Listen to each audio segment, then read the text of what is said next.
tal? ¿Cómo están? Buenas noches. Estamos arrancando Cara o Cruz. Como cada domingo estamos por Canal 13, también por Unicanal. Pipo, ¿cómo te va? Buenas noches. Muy buenas noches, Jorge, y a la audiencia. Arrancamos otro domingo más aquí en Cara o Cruz. Dionisio Amarilla ya está con nosotros. Después, en el segundo bloque, Ignacio Martínez, periodista. José María Pepe Costa. Tercer bloque, Vanessa Cubas, gerente de prestaciones económicas del Instituto de Previsión Social. Y el cuarto bloque, Jorgelina Gómez, jefa de dictámenes y contratos del IPS. Le saludamos al senador Dionisio Amarilla. ¿Qué tal, senador? ¿Cómo te va? Buenas noches. Buenas noches, Jorge. Buenas noches, Pipo. Buenas noches a la teleaudiencia.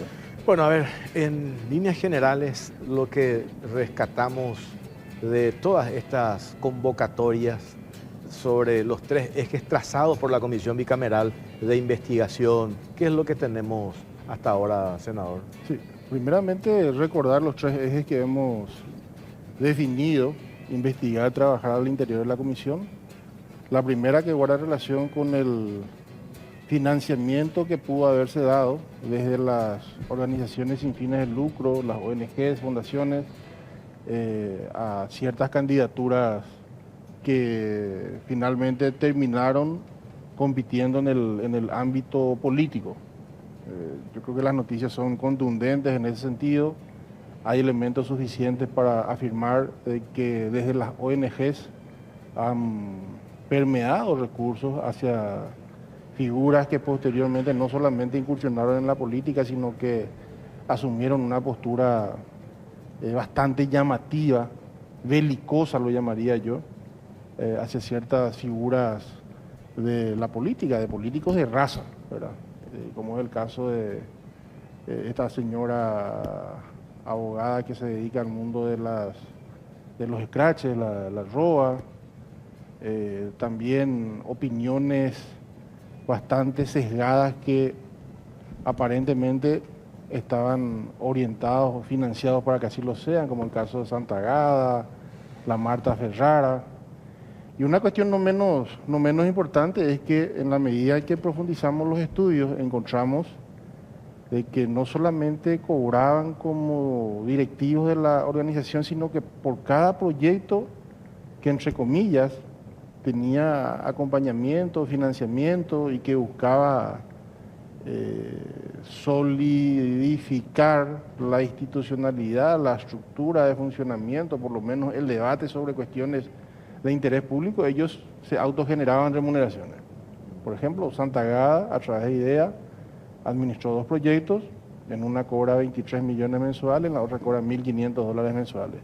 Y así, esa era la particularidad de casi todos los proyectos. Entonces, es una cuestión a trabajar, a revisar. Cuando recibíamos a los ministros del Tribunal Superior de Justicia Electoral con su director de financiamiento político, nos manifestaba que en el radar de ellos no aparecían las organizaciones, las sin fines de lucro, las fundaciones, como instancia de impulso y financiamiento a ciertas candidaturas. Cuando la comisión empezó a realizar las diligencias para confirmar la versión del Tribunal Superior de Justicia Electoral, encontramos una situación totalmente inversa a lo que nos habían comentado. Eso no es referente al tema de las ONG. Y ni que hablar cuando empezamos a analizar la pertinencia del gasto en el que incurrieron respecto a el ideal que se trazó el proyecto de ley que fue aprobado para que la cooperación de USAID y la República del Paraguay invirtieran fondos y estos fondos se impactasen en el desarrollo de actividades, reitero, para mejorar las condiciones y los indicadores de gestión de ciertas instituciones. O sea, ahora, precios razonables, que es un requisito estipulado en la ley. Si profundizásemos y si muchas de las organizaciones proveyesen los documentos, yo les garantizo que habría dificultad en ese sentido. En el mismo proyecto de ley se hablaba de organizaciones incipientes. Casi todas, como es el caso del CIR, llevan haciendo un trabajo por más de 2 décadas. Entonces, ¿de qué organización incipiente, de qué potenciación de organizaciones incipientes estamos hablando?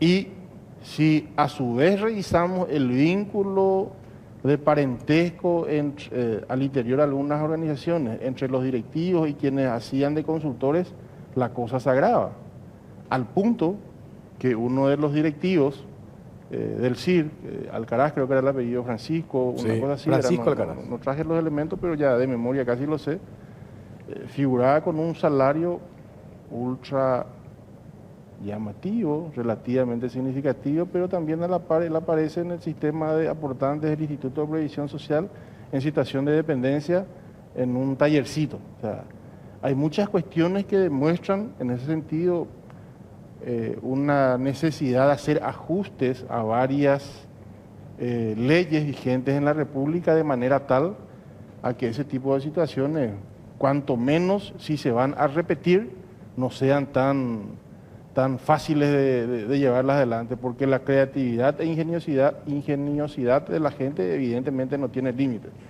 En lo que respecta al campo el flagelo del arma tráfico, ahí la cosa es un poco más grave.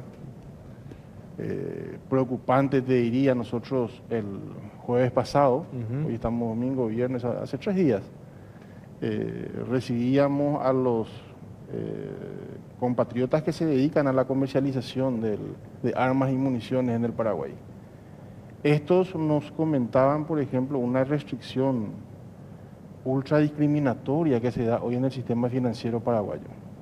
Los bancos, sobre pretexto de que no quieren asumir, de que no tienen apetito de riesgo, esa fue la terminología que utilizó la doctora Liz Kramer, sencillamente hoy no le permiten a los bancos remesar de manera oficial los fondos para, a su vez, hacer esas importaciones de armas y municiones desde el exterior.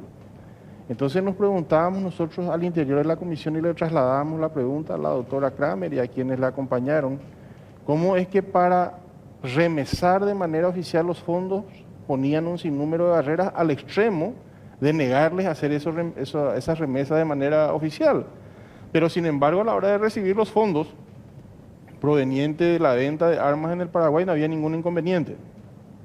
Y bueno, ella recurrió a citarnos varias normativas vigentes, varias leyes, 2 resoluciones de CEPRELAT y entre otras cuestiones los protocolos y ciertas medidas que asumieron como banco a los efectos de mitigar los riesgos. Para nosotros esa situación resulta llamativa, preocupante, porque si queremos combatir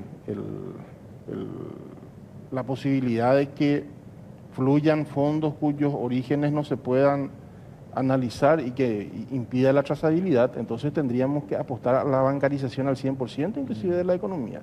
¿Qué garantía nosotros tenemos?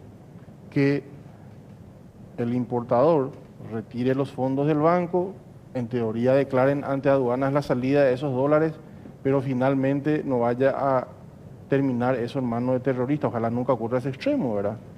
Pero no termina solamente ahí la película, la novela, la historia, sino que además, cuando lo escuchamos al representante de la DENIT, nos manifiesta de que según los procedimientos, los protocolos, las resoluciones que ellos tienen, ninguna importación puede hacerse sin previamente chequear el valor de la factura en origen, determinar el valor aforo o el invoice, como ellos le llaman, hacer una suerte de cruzamiento de que eso tenga como respaldo una transferencia de fondos que sea pertinente con el origen de la factura. Y cuando le manifestamos de que los importadores de armas nos habían dicho de que ellos trasladaban de manera física esos dólares, llegaban al aeropuerto, se subían a su remis, a su taxi, iban a pagar al importador, él también se encontró con la sorpresa que para nosotros fue algo que casi nos echa de espanto, ¿verdad? Así que la tarea que venimos desarrollando es bastante titánica y en lo que respecta a la utilización del sistema financiero para el lavado de activos provenientes de actividades ilícitas, ustedes, don Jorge Torres, conoce muy bien de lo que le estoy hablando, el caso de Luis Carlos Arrocha, alias Cabeza Branca, que utilizó un establecimiento adquirido con fondos ilícitos aparentemente, que estando ya en situación de fuga, articula, acciona, instrumenta que su tractorista acceda a una línea de crédito importante desde un banco de plaza y ofrezcan garantía a ese inmueble que posteriormente se intenta rematar, que si no fuese por las acciones que llevaba adelante la Senadico y un dineral que le costó para parar ese remate, hoy ese bien que tendría que terminar en manos del Estado, ¿verdad? Podía haber estado ya en poder de los bancos, y no termina solamente ahí la historia. Además de ello, el muy comentado y tensionado caso del depósito en fideicomiso por cerca de ciento y tantos millones de dólares para desarrollar proyectos de envergadura del IPS, ¿verdad? Que también de manera recurrente tiene de vuelta al mismo banco involucrado en el caso. Y la próxima semana, bueno, vamos, o sea, ya hoy es domingo, o sea, en esta semana, el jueves, vamos a tener la versión de la Conmebol respecto a lo que descubrieron auditoría mediante la ¿Quiénes denuncia. fueron convocados para esta sesión de la Sí, para la sesión del próximo jueves están convocados los de el abogado de la Conmebol, Claudio Lovera. el señor Lovera, Sí. quien hizo la denuncia teniendo como antecedentes la auditoría que ellos practicaron Sí.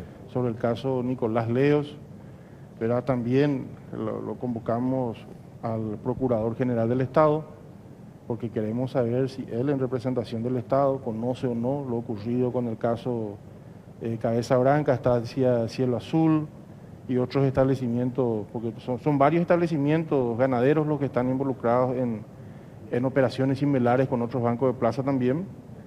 Y le cursamos, mañana le llega mañana lunes. Si no le llegó ya el viernes, mañana se le notifica la convocatoria también a los directivos del Banco Atlas. Así que va a ser una semana bastante cargada de trabajo, porque tenemos que también tratar el RUN el martes. Además de estar presidiendo esta comisión, somos integrantes del Congreso, tenemos tratamiento del RUN el martes, el miércoles la sesión ordinaria. O sea, una semana bastante cargada nos espera.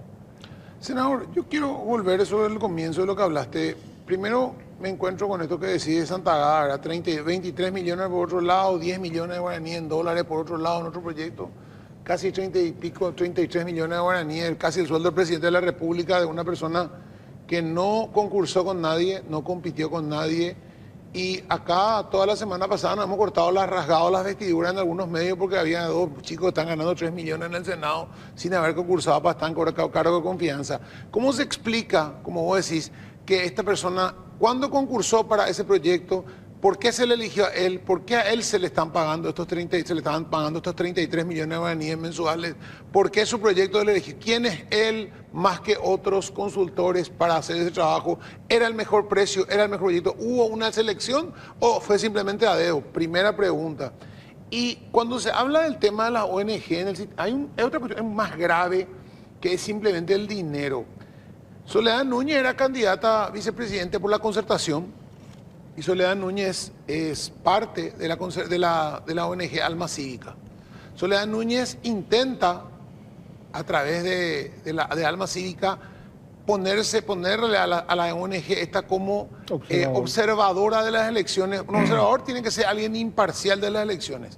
¿Cómo una ONG que debe ser sería un observador imparcial va a ser parte o va a ser presidida o va a estar representada muchas veces por uno de los candidatos? O sea, como que mañana, no sé, la Fundación Blas Garay se hubiera presentado a controlar las elecciones con Pedro Aliana de administrador y habíamos dicho que uno será independiente. ¿Cuál era la verdadera intención al meter este caballo de Troya dentro de los observadores? ¿Incidentar las elecciones?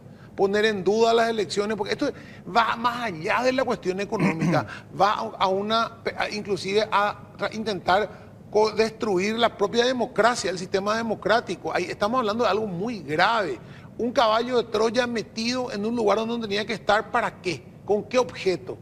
¿Cuál era el motivo? Bueno, recordarán ustedes que yo en una de las sesiones del Senado comentaba cómo muchas veces probablemente estos actores políticos que fungían de filántropos, pero no han dimensionado el perjuicio que han causado al concepto de fundaciones, organizaciones, terminando en la desnaturalización total de este tipo de sistema de apoyo a la gestión dentro del contexto de una sociedad.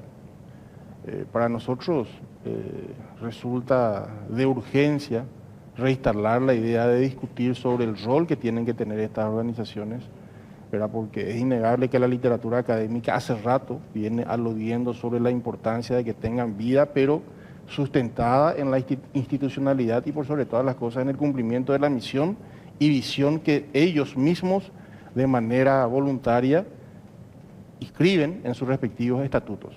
Pero esto no es algo nuevo, esto evidentemente volvió a aprender, porque yo recuerdo que allá por el 99, cuando ingresaba como administrador del rectorado de la UNA, y el doctor Darío Sara Tarellano era el rector en ese entonces, nosotros asumimos la administración y encontramos que funcionaban al interior de la universidad dos fundaciones, Funduna, Fundación Universidad Nacional de Asunción, y FUPAEDES. Funduna y FUPAEDES administraban prácticamente todos los cursos de admisión en aquel tiempo y administraban los proyectos de investigación. O sea, presupuestariamente, en lo que refería al manejo de recursos propios, administraban más presupuesto con la propia universidad. Y el mismo nivel de escándalo y de despilfarro que estamos observando en estas fundaciones era la constante.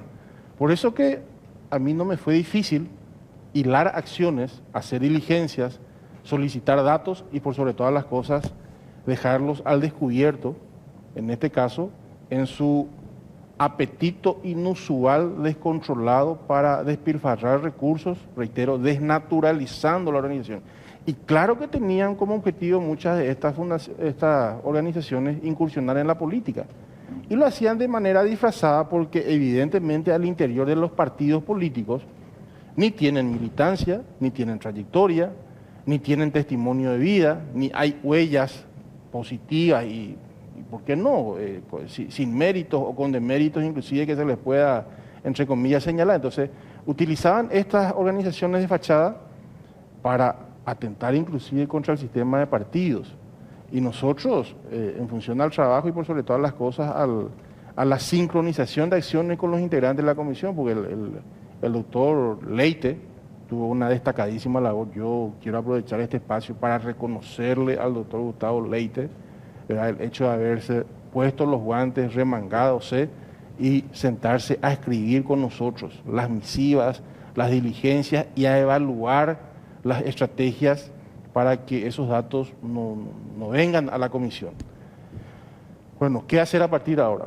Revisar la legislación e exigir, porque el volumen que reporta posteriormente la DENIT no es un dato tampoco irrelevante. La DENIT nos dice 1.700 millones de dólares manejan las OFSL. Si vamos a la de capacidad restringida, estas administran cerca de 800 millones. Llevémoslas a 1.000. Igual sigue habiendo un volumen, pero extremadamente significativo que está en manos, en poder y en la administración de esto. Entonces, ¿a quién quieren engañar cuando dicen presentamos documentaciones ante 12 instancias? ¿Cierto?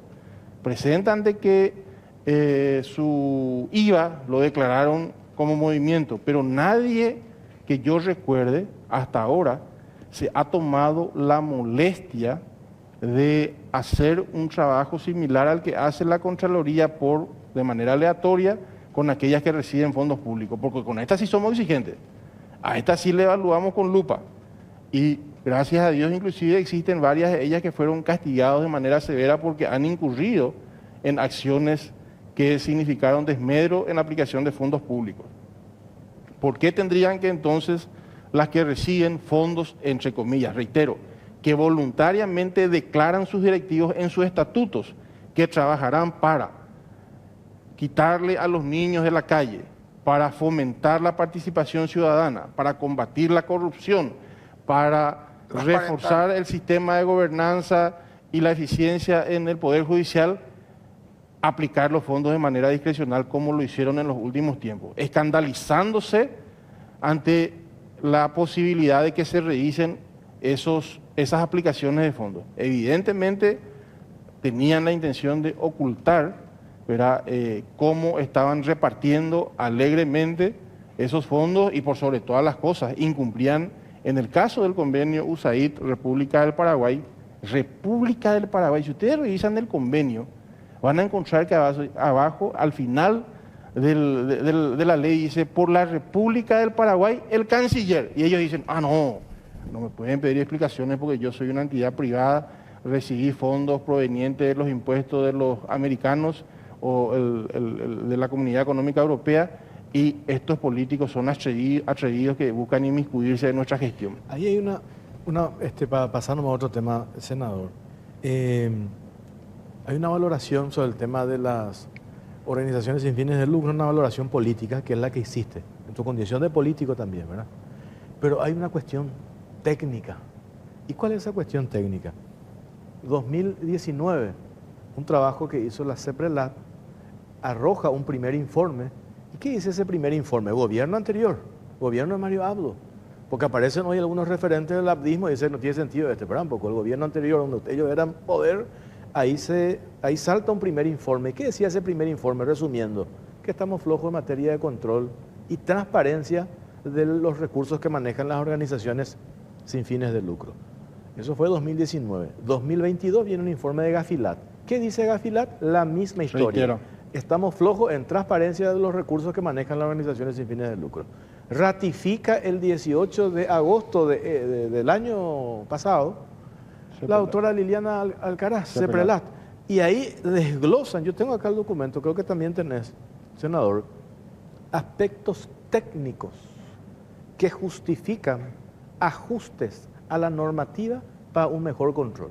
No existen más otras cuestiones. Después vienen acá las especulaciones, que incluso tanta es la campaña de este sector y que se refleja en algunos medios, que hoy me decía un economista, tiene rebote a nivel internacional y de alguna u otra manera tuvieron que haber hecho lobby para que la semana pasada esta calificadora nos mantenga un peldaño de lograr el grado de inversión y en el último punto mencione el tema de las organizaciones sin fines de lucro. Encima menciona una cuestión falsa, porque en esa observación que hacen dice se pretende liquidar la participación de la sociedad civil, cuando que eso no se puede hacer. Por un lado porque es una garantía constitucional y en segundo lugar no se puede hacer porque en el artículo 1 de esta ley que tiene, o de este proyecto de ley que tiene, porque todavía no fue promulgado, que tiene 22 artículos, en el 1 dice se garantiza y desde el Estado se va a promover la participación de las organizaciones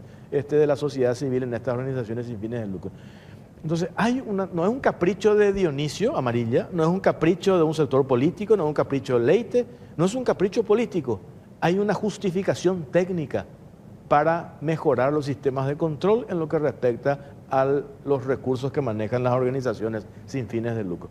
Clarísimo, me parece, senador, este tema. Sí, nosotros suscribimos absolutamente sus manifestaciones y además de ello, por eso hemos hecho la diligencia para que la sociedad pueda dimensionar el volumen de fondos que está al servicio del desarrollo y por sobre todas las cosas de la posibilidad de buscar soluciones a los problemas que tenemos como sociedad paraguaya.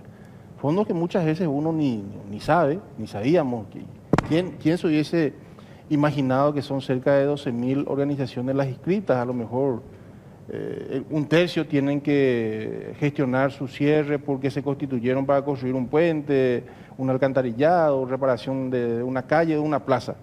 Pero formalmente son cerca de 6.000 las que habitualmente gestionan fondos, aplican fondos, muchas de ellas provenientes de personas de buen corazón, de organizaciones que creen en el modelo filantrópico, que activan de la misma manera y con ese mismo espíritu filantrópico en sus respectivas sociedades en el extranjero y que obtienen resultados relevantes y resaltantes. Yo reitero, la literatura académica habla que cerca del 20% de la economía americana la mueven este tipo de organizaciones.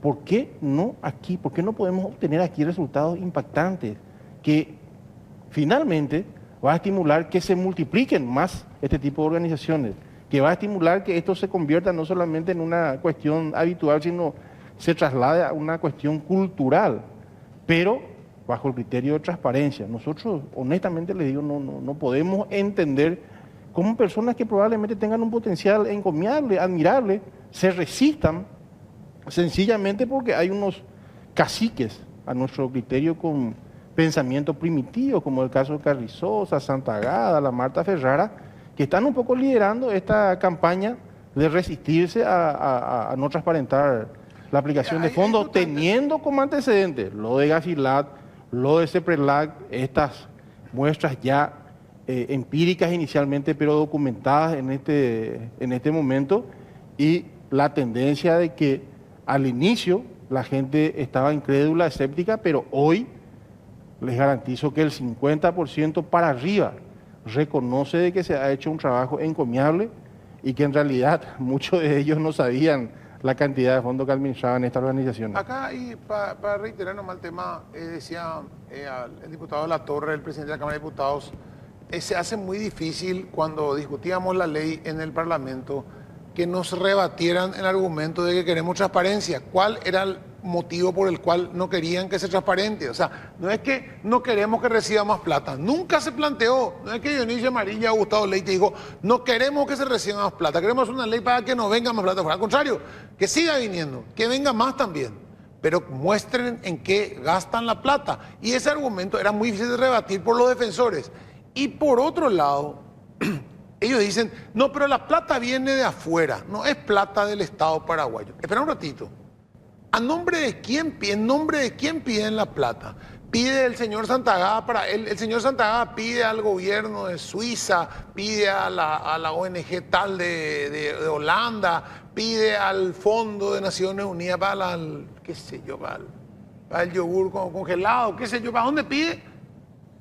¿Para quién pide? Pide para la República del Paraguay, para fortalecer a las mujeres trabajadoras de no sé qué cosa, a las instituciones de la República del Paraguay. Está pidiendo para la República del Paraguay, en nombre de la República del Paraguay, para apoyar a la República del Paraguay. No le van a dar si es para él.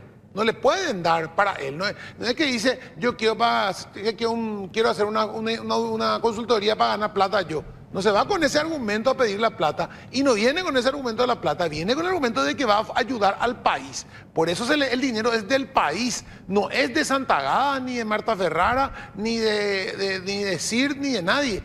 Es dinero del país, que esta gente se pone en el medio a utilizarlo y a administrarlo y no quiere contar en qué se usa. Y cuando empezás a revisar en qué se usa, resulta que entendés por qué.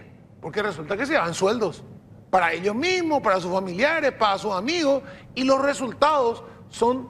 me acuerdo, me senté en un programa a la noche a leer acá los títulos de los trabajos, y parecía una comedia, un programa cómico, porque eran los titulares que ellos ponían del trabajo que hacíamos. Decían, hijo, qué imaginación le pusieron al proyecto este. La garra que le pusieron para poner ese título, claro, 9 millones de dólares, 2 millones de dólares, 1,5 millones de dólares, 3 millones de dólares, 7 millones de dólares, 11 millones de dólares. Con esos titulares, voy a decir, y no entender ni qué es, porque el título es tan largo que ya se pierde. Y no sabes cómo medir si eso sirvió para eso realmente o no. La tangibilidad es tan intangible todo, que al final te das cuenta que es simplemente una trampa para recaudar. Y eso es lo que queda porque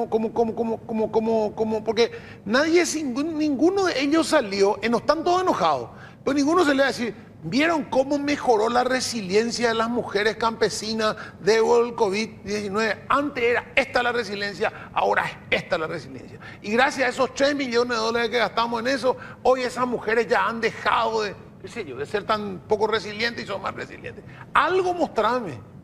Algún resultado mostrame. Mejoró la fiscalía, está más fortalecida, antes estaba menos fortalecida. Vivían en un estado paralelo, sí, casi en situación de anomia, porque, y es más, sencillamente, o sea, tranquilamente uno puede observar que el principio de igualdad, por ejemplo, se rompía sí, en la concepción de ellos. La Universidad Nacional de Asunción recibió también en el marco de ese proyecto una determinada cantidad de fondos. A la universidad la auditó la Contraloría, porque entró como fondos propios. Entonces la Contraloría, al auditar la gestión de la universidad, ¿qué hizo? Tráiganme aquí los comprobantes y explíquenme cuál fue el rendimiento de contratar la Pipó. ¿Qué producto finalmente le dio en el marco de este convenio Jorge Torres a la organización? ¿Y qué otro producto le dio Juan Pérez? Ellos no le han rendido cuenta a nadie. Bueno, dicen que le rindieron cuenta a USAID y que eso fue auditado a principios y valores de ellos, pero la República del Paraguay también puso de su parte 5 millones de dólares. Y no solamente eso, puso su nombre, consignó su nombre. El beneficiario. El signatario es el canciller, el beneficiario es la República del Paraguay. Y estas organizaciones intermedias lo que tendrían que haber hecho es precautelar que finalmente los resultados obtenidos, producto de la confianza, del concurso y de la licitud inclusive de lo actuado por quienes le contrataron, pero sea auditable, sea escrutable y se puedan mostrar los resultados. Nosotros rubricamos en la semana pasada una nota dirigida a 3 organizaciones para que concretamente nos digan los impactos que generaron sus respectivas gestiones, ¿verdad?, administrando sus fondos. Vamos a ver qué nos contestan.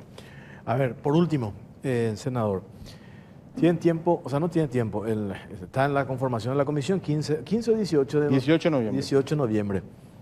¿Qué es lo que, o para que la gente también entienda, toda esta información, un cúmulo de información, por cierto, y tiene varios frentes, ¿qué se hace con todo eso? La comisión recibe, después hace una valoración, le entrega a quién queda disponibilidad de la ciudadanía, del Congreso, se remite eso al Ministerio Público. ¿Qué va a pasar? Bueno, yo no quiero anticipar todavía el desenlace de lo que la comisión recomendará, pero sí decirles que esto tiene que ser rendido Pero cuenta. los escenarios que se podrían dar sin entrar en la conclusión que no sabemos todavía, ¿verdad? Esto tiene que ser rendido cuentas al pleno de ambas cámaras. Ok.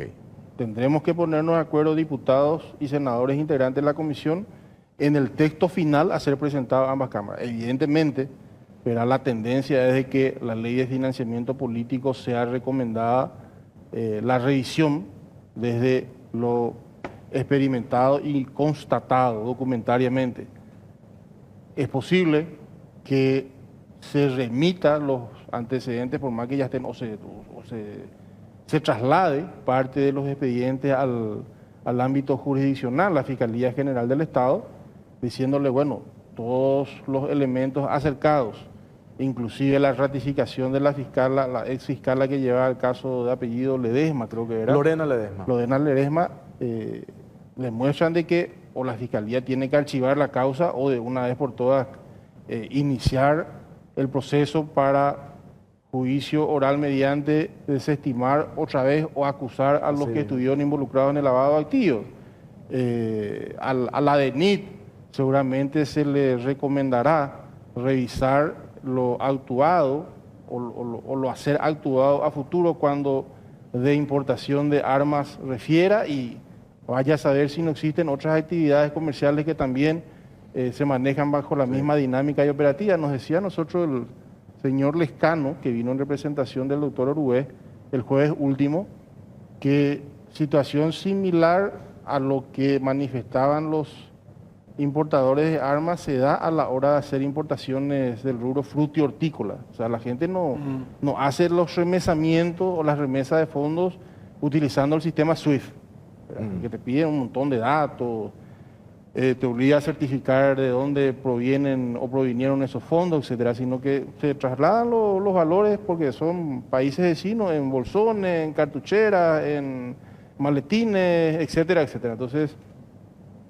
nuestra gestión en el Congreso de la Nación, claro que apuesta a la formalización de la economía también como uno de los ejes principales. Y esta comisión, al hablar de investigación de lavado de activos, por supuesto que como contrapunto ofrece y ofrecerá la alternativa de formalizar esos sectores que hemos constatado que hoy no se manejan como nos manejamos en el común de la gente. Vos querés traer hoy un acto de los Estados Unidos como Jorge Torres y tendrás que hacer el remesamiento a través del sistema SWIFT, ¿verdad? Y tu banco te pedirá un sinnúmero de datos y te exigirá la presentación de tu IVA y seguramente tú, si está en los primeros meses... Factura y compañía. En los primeros meses del año tu liquidación del impuesto a la renta de personal y si formas parte de alguna empresa que declares y que lleves el documento que acredite que retiraste renta empresarial y si la sumatoria de esos valores no coincide con el valor que querés remesar, porque los valores son superiores, entonces te dirá, ¿y tuviste ahorro? ¿De dónde quitaste la plata? Bueno, eso no pasa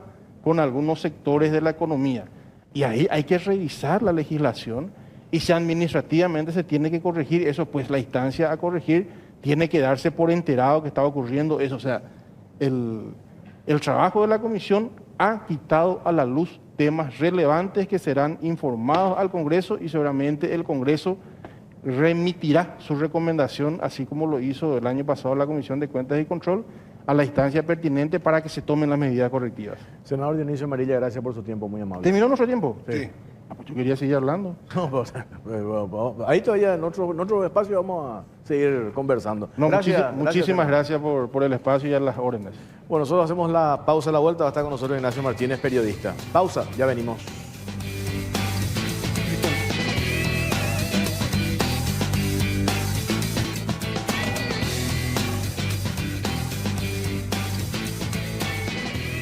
Seguimos en Cara o Cruz, seguimos con nuestros invitados, pero antes venía Bristol y aprovechar los precios locos con descuentos imbatibles en todos los productos, celulares, televisores, heladeras, split y mucho más. Y todo lo llevas sin entrega inicial. Acordate que solo Bristol premia a sus clientes con 3.000 millones en premios y con tus compras participas del próximo sorteo este 31 de octubre para ganar una fabulosa Volkswagen Taos 0 kilómetro 2024. ¡Qué locura! Visítanos en una de nuestras 90 sucursales. Contactanos por WhatsApp 0981-670-000 o compra online en www.bristol.com.py. Bristol, la mejor casa de electrodomésticos del país. Ignacio Martínez, periodista, ¿qué tal? ¿Cómo estás? Hola Jorge, ¿qué tal Pipo? ¿Cómo está, Ignacio? Tema de la Sociedad Interamericana de Prensa. Sé que conoces muy bien cómo funciona esta sociedad. Esta calificación o esta posición que le dan a nuestro país, ¿decís que tuvieron en cuenta elementos o criterios objetivos o no? Mira, primero hay que entender, Jorge Pipo, que la Sociedad Interamericana de Prensa se maneja por informes. Yo tuve 4 experiencias con ellos, 2 veces como presidente del Sindicato de Periodistas del Paraguay y 2 veces como director de medios. Me acuerdo la primera vez, en el 99, creo que 15 días antes de la muerte del Argaña, se generó casi la misma situación de lo que está pasando hoy en día, ¿verdad? Y se hablaba que había amenaza a la libertad de prensa, que había censura. Y la información que teníamos era que la Sociedad Interamericana de Prensa venía a Asunción a monitorear la calidad de la libertad de prensa y la libertad de expresión que para ellos estaban en riesgo, ¿verdad? En esa época consideré que por más que la Sociedad Interamericana de Prensa sea una organización de empresarios, debía de alguna forma escuchar la voz de los periodistas. Así que movimos los resortes necesarios para que nos puedan escuchar y finalmente, después de algún lobby, nos citan un sábado a la tarde a las 19 horas por presión del sindicato para dar la posición del Sindicato de Periodistas del Paraguay. Me acuerdo que en aquella época estuvimos con Marlene Rivero, periodista de Última Hora, en ese tiempo. Magdalena Riveros, secretaria de Relaciones Exteriores del sindicato. Con ella estuvimos en el Hotel Sabe, creo que queda sobre 25 de mayo. Y el que venía era el presidente de la Comisión de Libertad de Prensa, Robert Koch. Estuvimos ahí, cuando él bajaba de la escalera, yo le decía, señor Robert Koch, soy Ignacio Martínez, y ¿por qué no pasamos acá en la sala para conversar y darle la posición del sindicato? Me acuerdo que en aquel tiempo estaba mi director de medios, mi jefe de redacción. No, acá no vamos a hablar, no hay nada que ocultar, ¿verdad? Bueno, en aquel tiempo yo decía, mire Robert Koch, acá el tema no pasa por riesgos, así como se está diciendo la libertad de prensa, la libertad de expresión, sino el problema acá, el gran debate acá es si esta persona debe ir o no a prisión. ¿Quiénes dicen que deben ir a prisión? Todos los partidos políticos, en esa época también la ANR lo decía, todas las organizaciones campesinas, todos los movimientos sindicales, la Iglesia paraguaya e incluso la comunidad del Mercosur, ¿verdad? ¿Quiénes dicen que no? Fulano y Mengano, ¿verdad? Creo que en ese tiempo, de alguna forma, me puse la cruz encima porque yo tenía que decir lo que el sindicato en aquel momento decía pero lo que quiero decir nomás es que cuando vos no pones la otra voz, cuando vos no restás eso o no haces el contrapeso, probablemente Paraguay va a seguir de alguna forma en esta situación de riesgo, ¿verdad? Y la segunda oportunidad fue en esa semana del asesinato de Luis María Argaña. Bueno, yo de alguna forma, sin querer, gané un espacio mediático, porque sobre la figura del sindicato de periodistas había una división, una polarización. Me acuerdo que era un domingo, el 21, creo que el 23 le matan al doctor Argaña. Me llama el que coordinaba la página de política de ABC, Eliseo Pacielo, disculpa Pacielo, te cito, y me dice, vení para cubrir. Llego al diario a las 6 de la mañana, me pasa el chaleco, me pasa mi viático, yo tenía que cubrir unas elecciones del Encuentro Nacional, en esa época Filisola y Euclides creo que competían, y me dice Eliseo, pero antes de empezar, ¿por qué no lees el editorial? Y yo leo el editorial y era un ataque contra la persona que dirigía en aquel tiempo el Sindicato de Periodistas del Paraguay, y me estaban utilizando de alguna forma porque justo ese día se hacía la asamblea de la Sociedad Interamericana de Prensa en Jamaica. Y bueno, día después le matan a Argaña, se suspende la reunión de la Sociedad Interamericana de Prensa, la CID obligadamente tuvo que quitar en aquel momento un comunicado repudiando el crimen del vicepresidente. Me acuerdo que Papu Roja era el director de Última Hora, Jorge Seal acompañó como abogado, hoy ya no está lastimosamente Jorge, creo que Benítez Florentín, creo que también el amigo Tony. Y al llegar yo acá me dice Jorge, mira Ignacio, yo quiero ayudarte, te ofrezco gratis mi asesoría porque te masacraron mucho en la reunión de la Sociedad Interamericana de Prensa. O sea, me presentan a mí, porque de alguna forma el editorial en aquel tiempo decía que el Sindicato de Periodistas del Paraguay respondía en aquel entonces al presidente de la República, por eso emitíamos un comunicado diferente a lo que decía un sector de la prensa paraguaya que finalmente era usado como elemento para que la CID ratifique posiciones sobre el Paraguay, ¿verdad? Y bueno, ocurrió lo que ocurrió. Tuve que renunciar después al diario porque parecía muy desleal la actitud del diario de utilizar su línea editorial para atacarle a un trabajador que básicamente fue usado para defender una posición en la Sociedad Interamericana de Prensa, ¿verdad? Me acuerdo cuando vino de nuestro director, ya Argaña fallecido, yo entré en su despacho, presenté mi renuncia, se generó todo un debate. Finalmente él me dice, no, que no podés renunciar o tenés que tener espalda ancha, esto ocurrió, que esto, que aquello. Yo le dije, no. En todo caso salí y aclaré ante la redacción que cometiste un error, y no se hizo y bueno, tuve que salir. Yo tenía estabilidad laboral, tenía estabilidad sindical, creo que los periodistas mayores recuerdan este hecho. Lo que quiero decir con estos dos mensajes que estoy diciendo, cuando vino Robert Koch ya había con un libreto. Nosotros por atrevido, esa es la palabra, por atrevido, pedimos hablar con ellos e intentamos colocar una versión diferente, ¿verdad? Y en el segundo espacio que le estoy comentando, básicamente porque el Sindicato de Periodistas del Paraguay tenía una posición diferente a lo que decían algunos medios, tuve que ligar una editorial innecesariamente, tuve que perder el trabajo porque renuncié, y teniendo estabilidad laboral y sindical, o sea, no me podían sacar, ¿verdad? ¿Qué antigüedad? Y hoy, Ignacio, después de esto que te expones y dijiste, bueno, había una contraparte. Hoy nosotros no tenemos, hoy. No, yo creo que no. Jorge, yo te comento. ¿Quién tiene que hacer eso, esa contraparte? Porque... ¿Sabe cómo funciona la Sociedad Interamericana de Prensa? No sé si hasta hoy en día, ¿verdad? La vida después te da la oportunidad de la revancha, ¿verdad? Después me convertí en director de medios y bueno, ya acompañé 2 veces. Por un medio y por otro medio estuve en la asamblea de la Sociedad Interamericana de Prensa. La Sociedad Interamericana de Prensa, su asamblea, está el presidente, los secretarios, y el presidente en un momento dice el informe de Perú, el informe de Uruguay, el informe de Chile, el informe de Paraguay, y el informe de Paraguay se basa básicamente en el informe que hace el delegado por Paraguay, ¿verdad? Después de leerse el informe, bueno, cuando yo estuve era así, después de leerse el informe del Paraguay, sobre Paraguay, a cargo del delegado de la CID en Paraguay, el presidente de la asamblea en aquella época decía, ¿alguna voz más que pueda agregar algo sobre lo que dice el delegado de Paraguay? Me acuerdo que en aquel tiempo, hoy lo recuerdo y me río ahora, yo levanto la mano y me dirijo donde estaba el micrófono, porque acá está el micrófono y acá la gente y ahí el presidente de la Sociedad Interamericana y decía, y tuve que decir, no, yo quiero agregar esto, yo quiero corregir esto, yo quiero ratificar que esto está bien, y empecé a decir lo que me parecía que el informe era incompleto o de alguna forma. ¿Puedo preguntarte quién es el delegado que presentó el informe? Y el informe en aquella época era mi director, hoy ya no está, el señor Aldo Zucolillo. Esa fue la...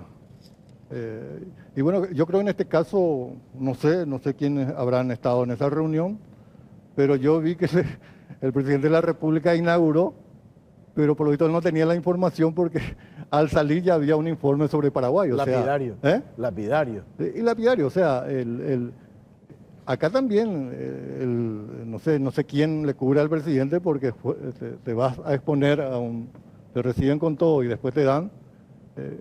Pero bueno, en síntesis es así, ¿verdad? La Sociedad Interamericana basa mucho su informe sobre lo que se le remite, pero... Ahora, la Sociedad Interamericana de Prensa, en definitiva, es una sociedad de dueños de medios de comunicación en la que no obligatoriamente todos los medios están representados, no todos los medios tienen derecho a utilizar la palabra, o sea, no se puede ir el director de cualquier diario de Paraguay a presentarse, a pagar la entrada, digamos, y entrar en la reunión y plantear desde otro punto de vista, sino que ese delegado con sus propias ideas, su propia forma de ver las cosas, sus propios intereses, sean estos buenos, malos, espurios, políticos o gremiales, va y da su exposición y eso es palabra santa prácticamente. La Sociedad Interamericana es una organización de empresarios de medios donde vos pagás un canon anual y eso te habilita. En sus asambleas ordinarias y extraordinarias se le invita a los asociados a estar ahí, pero el delegado por país es el encargado de recoger todos los resúmenes sobre atentado a la libertad de prensa y la libertad de expresión. Y eso se remite, ¿verdad? Pero en aquella época, cuando yo viajé por los dos diarios en que estuve, sí se le dio la oportunidad a gente del país a ver si ratificaba o agregaba o sacaba cosas al informe, ¿verdad? Me acuerdo que viajé porque el dueño no quería viajar, entonces me designó a mí como director periodístico en aquel momento y también en el otro diario ocurrió lo mismo. Ahora el dueño, bueno, te vas vos y bueno, me tuve que poner el saco y estar ahí, ¿verdad? Básicamente son todos empresarios, ¿verdad? Son todos empresarios, es una organización que tiene su sede en Miami, ellos están y trabajan para proteger la libertad de prensa, que para mí es básicamente una competencia más de los empresarios. También se meten en el tema de la libertad de expresión. Yo decía hace poco que a mí me parece que hoy en día le falta una pata, la pata más importante, ¿verdad? El cuidado de la información de calidad, que me parece es una pata que le falta a la Sociedad Interamericana y me parece que también le falta a la declaración de Chapultepec, ¿verdad? Y veo que las organizaciones de prensa y las organizaciones de periodistas muy poca atención le da a eso. O sea, escuché que están hablando de organizaciones civiles. Mayormente estas organizaciones civiles vienen para proteger la libertad de prensa, para trabajar por la libertad de expresión, que a mí me parece fantástica ambas tareas, pero me parece que a la sociedad, al común, a Juan y a doña Pabla, lo que le interesa es recibir información de calidad. Absolutamente. Y en eso estamos, creo que en deficiencia, ¿verdad? A ver, está José María Pepe Costa, periodista, abogado. ¿Qué tal, Pepe? ¿Cómo te va? Buenas noches. Buenas noches, ¿qué tal? Un saludo para vos, para Pipo y para el querido Ignacio. ¿Cómo estás, Nacho? Hola, Pepe. Bueno, a ver, Pepe, ¿existe alta restricción de la libertad de expresión y prensa en nuestro país? Vos, digo, como observador, ya de alguna u otra manera alejado de los medios, de la prensa en general, pero siempre monitoreando por tus actividades. ¿Existe esa restricción en la libertad de expresión y prensa? Bueno, yo creo que, a ver, en una mirada general, sí hay algunos elementos que configuran riesgos y restricciones para la libertad de expresión en nuestro país, para el ejercicio del periodismo también y para la libertad de prensa. Quiero hacer una puntualización que me parece muy importante. En la Sociedad Interamericana de Prensa, en la cual estuvo hablando Ignacio y mencionando muy bien a qué se dedica y cómo lo hace, en su informe que dio a conocer en esta última asamblea, en la Argentina incluyó a Paraguay entre los países de la categoría de restricción, es decir, no de alta restricción. Y este es un detalle, no es menor porque tienen una caracterización y una, digamos, la CIP tiene digamos, una enumeración de categorías de alta restricción a la prensa, nada de restricción, restricción, etc. Y ha ubicado a Paraguay en el segundo nivel, que es un nivel de restricción, no de alta restricción, que es el nivel, digamos, más grave después de esta última categoría que estaba señalando. Y fue llamativo, hace unos días yo señalé esto, que en uno de los medios se haya informado que el Paraguay estaba en la categoría de alta restricción a la libertad de prensa, sin embargo la CIP lo coloca en una categoría menos grave, que es la de restricción. Hecha esa declaración, desde mi punto de vista sí hay elementos de nuestro país que pueden hablar de esta caracterización de las restricciones o dificultades o riesgos para la libertad de expresión, la libertad de prensa y el ejercicio del periodismo. Algunos de ellos podemos citarlos. Básicamente, tenemos un país que tiene muy alto riesgo de seguridad para el ejercicio de la profesión periodística. Y esto está revelado por la cifra nada buena de tener 21 periodistas asesinados a lo largo de los últimos 30 años y unos 600 casos de agresiones, ataques, violaciones contra la libertad de expresión y el ejercicio del periodismo a lo largo de estos 30 años. Tal es el punto que Paraguay ha tenido que sufrir una condena de la Corte Interamericana de Derechos Humanos el año pasado por efecto justamente de la impunidad en que quedó el crimen, el asesinato de Santiago Leguizamón ocurrido en 1991, que es uno de los crímenes pero más, digamos, relevantes de esta negra historia de ataques, agresiones y crímenes contra el periodismo. Entonces, en temas de seguridad de periodistas, hay un elevado nivel de riesgo que no ha sido todavía atendido del todo, si bien se están haciendo esfuerzos a través de la existencia de la Mesa para la Seguridad Periodista, en una coordinación entre instituciones del Estado de Seguridad y Justicia y los gremios de periodistas y comunicadores. Todavía hay un camino por andar y hay dos elementos que creo que todavía tienen que darse en este camino. Uno de ellos es el de la gestión y aprobación de una normativa institucional, una ley de protección a periodistas, como ocurre en otros países que tienen estos niveles de alto riesgo. Paraguay está prácticamente en cuarto lugar en la región, detrás de México, que tiene una cantidad pero exagerada de periodistas asesinados, Colombia y algunas regiones de Centroamérica, después ya está Paraguay. Y el otro elemento es que también en la condena de la Corte Interamericana de Derechos Humanos se señalan algunos puntos que el Estado paraguayo debería cumplimentar para avanzar en la protección del ejercicio periodístico en nuestro país, y algunos de esos puntos aún no han sido cumplidos, como por ejemplo el incrementar hacer esta ley, que es un papel del Estado en general, no solamente del Poder Ejecutivo, sino del Legislativo. Acabar con la impunidad, que es un papel en el que tienen que ver las instituciones de justicia, y también particularmente fortalecer la Mesa para la Seguridad del Periodista como mecanismo, digamos, de coordinación para prevenir y atender esta problemática.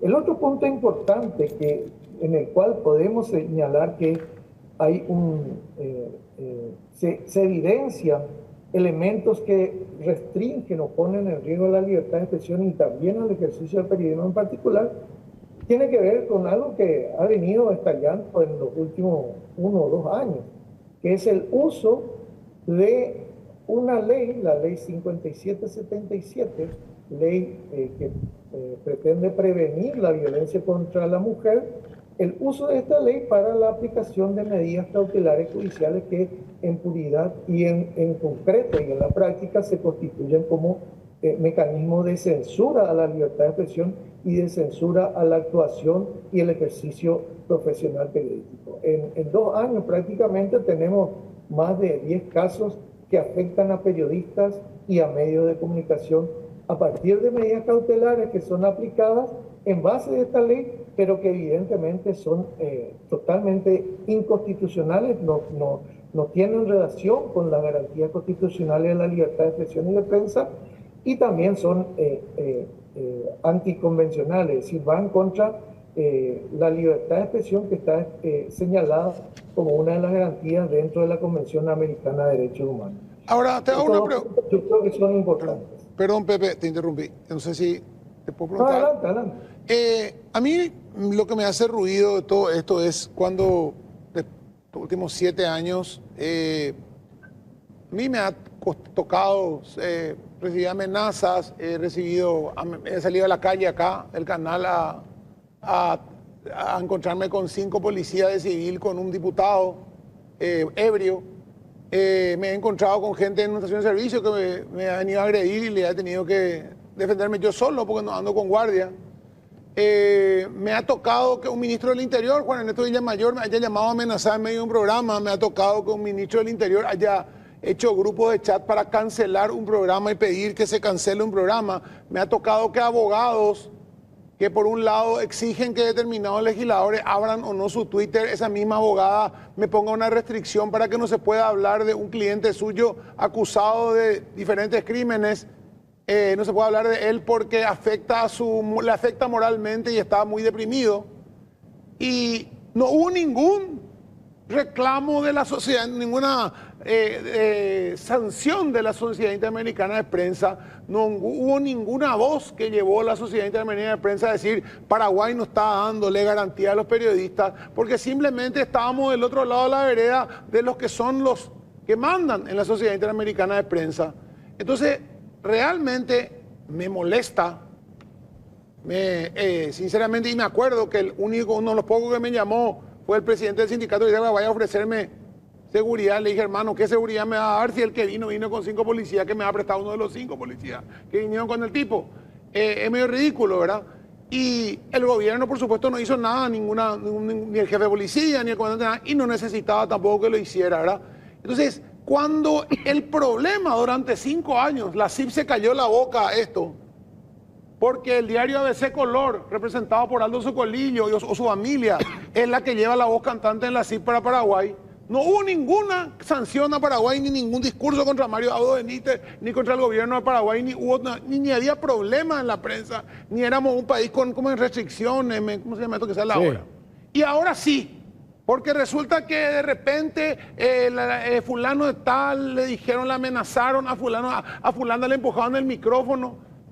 Entonces, ahí es lo que yo voy, y ahí molesta, Pepe. Molesta mucho porque yo sentí, mi familia sintió, ¿verdad? Y sentimos eso, porque nos vienen atacando, nos vienen agrediendo y nos estamos pidiendo custodia policial nosotros. Y son igual de peligrosos, ¿verdad? Porque igual están gente que está metida en narcotráfico, gente que está metida en tráfico de armas, gente que está metida en un montón de cosas que hemos visto. O sea, no son criaturas, no son nenitos. Entonces, a eso nomás voy. El medir con qué varas se mide, cómo se utiliza este tema de la CIP, cómo se utiliza en beneficio propio el tema, muchas veces de la libertad de expresión, de que no hay libertad de expresión o de que hay amenazas. Cuando se le pide a alguien que vaya a declarar simplemente se le pide a un fiscal que vaya a declarar si quiere como testigo en un juicio y arma un escándalo, ¿verdad? Cuando otros periodistas simplemente van, declaran o dicen no puedo darle mi fuente y se van a su casa, sabiendo que es así. Se hacen shows. Entonces, perdemos credibilidad todos cuando hacemos un reclamo como periodistas, decimos no hay seguridad en Paraguay, no hay libertad de prensa, cuando cualquiera, es como el pastor mentiroso. A mí eso me vuelve loco, es como el pastor mentiroso, no nos va a creer nadie, es cuando en serio pase a alguien, nadie nos va a creer. Bueno, yo Tipo, nos conocemos. Yo te recomendaría que tomes un poco más con calma esas situaciones porque son de la vida cotidiana de una sociedad donde estamos polarizados políticamente y también mediáticamente. Y ahí esas polarizaciones llevan muchas veces, la mayor parte de las veces, llevan a ese tipo de contradicciones que vos estás señalando, que le da rabia a cualquiera, pero que también tenemos que aprender a convivir y también tenemos que aprender, digamos, a señalar, porque si las contradicciones no son señaladas, es lo que está mal. Pero si las contradicciones al menos son señaladas por aquellos que tienen una visión diferente, una opinión disidente, eso está bien porque hace al debate en la sociedad. Dicho esto, yo quiero aportarte otros elementos, es decir, y varios, quizás no tan conectados unos con otros, pero uno puede hacer el rompecabezas. Primero, yo creo que hay que considerar que la Sociedad Interamericana de Prensa es una institución que lleva muchísimos años, décadas, funcionando. Es una entidad que representa a los medios de comunicación, los medios de prensa del continente, y tiene un prestigio ganado a nivel internacional a lo largo de los años en la defensa de la libertad de prensa y la libertad de expresión. Por decirte un elemento importante, la Sociedad Interamericana de Prensa fue la que denunció el caso de la muerte de Santiago de Leguizamón ante la Comisión Interamericana de Derechos Humanos. Sí, asumió el papel de denunciar eso ante el Sistema Interamericano de Derechos Humanos, y muchísimos años después esto tiene como resultado este hecho de la condena del Estado paraguayo por falta de justicia en ese caso. Dicho esto, también tenemos que decir que tampoco es una sociedad ni una institución que está exenta de errores o de sesgos. Obviamente que hay esos sesgos. Por ejemplo, y te diré, de acuerdo a lo que he leído en estos días, algunos se venían ufanando porque en el periodo anterior, los últimos 5 años, el país estaba en un nivel de no restricción a la libertad de prensa, y que ahora estamos en un nivel de restricción. Pero fíjate vos que en esos últimos 5 años se han cometido 3 crímenes de periodistas en Paraguay, y sin embargo nuestra calificación era de no restricción. Y en estos últimos 2 años no ha habido asesinatos de periodistas. Entonces, si vos pones elementos, a ver, no digo que ese sea el único elemento, pero claro que la muerte de un periodista, el asesinato de un periodista por razón de su oficio, debe ser un elemento sustancial para categorizar o no la existencia o no de restricciones a la libertad de expresión y al periodismo en un país. Entonces, uno puede poner estos elementos como elementos de crítica a los rankings, a las calificaciones que se hacen. De todos modos, yo creo que sí hay que tomar este informe de la Sociedad Interamericana de Prensa, como otros informes se han hecho a lo largo de todos estos años, desde otras organizaciones, por ejemplo, Reporteros Sin Fronteras a nivel internacional. Hay otras organizaciones, la Federación Internacional de Periodistas, que hacen sus informes, todo obviamente con una mirada particular y quizás también con algún sesgo particular. Sí. Yo creo que todo eso hay que evaluarlo a la luz de una sana crítica de parte de quienes tenemos algún conocimiento de cómo se está dando este manejo de la libertad de expresión en el país, y señalar si hay errores o señalar si hay discrepancia o si hay incoherencia. Sí.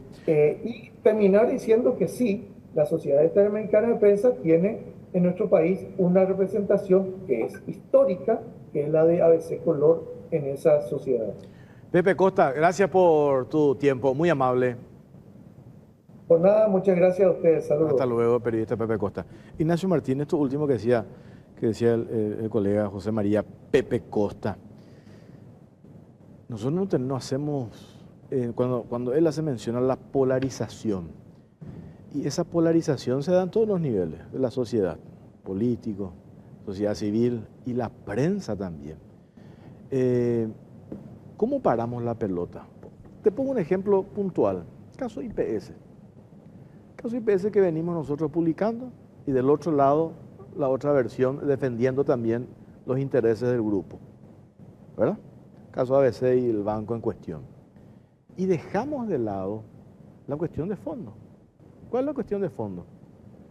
El uso del dinero, del fideicomiso. Hay hospitales que se tuvieron que haber hecho que no están. ¿Quiénes salieron perdiendo? Los asegurados, los jubilados. Esa es la cuestión de fondo. No lo que se pretende instalar, incluso vos ves en las redes, pelea de dos grupos empresariales. A nosotros lo que nos tiene que importar es la consecuencia de lo que no se hizo en el IPS, que le afecta a los asegurados y a los jubilados. Nosotros, que yo por lo menos digo, me jubilo en un par de años, ¿verdad? Quiero tener la garantía de que se use bien mi dinero, que aporté durante 32 años. Entonces, ahí es donde yo digo, ¿cómo paramos la pelota y recuperamos ese camino de credibilidad o de confianza otra vez en la ciudadanía? Porque hoy vos sabés perfectamente que la prensa ha perdido la credibilidad de la gente. Porque esto hay que reflexionar, hay que debatir. Yo creo que la política del avestruz o pretender negar que hay errores sería lamentable, ¿verdad? Acabas de decir que la prensa está perdiendo credibilidad. Yo creo que cada día la gente compra menos los impresos.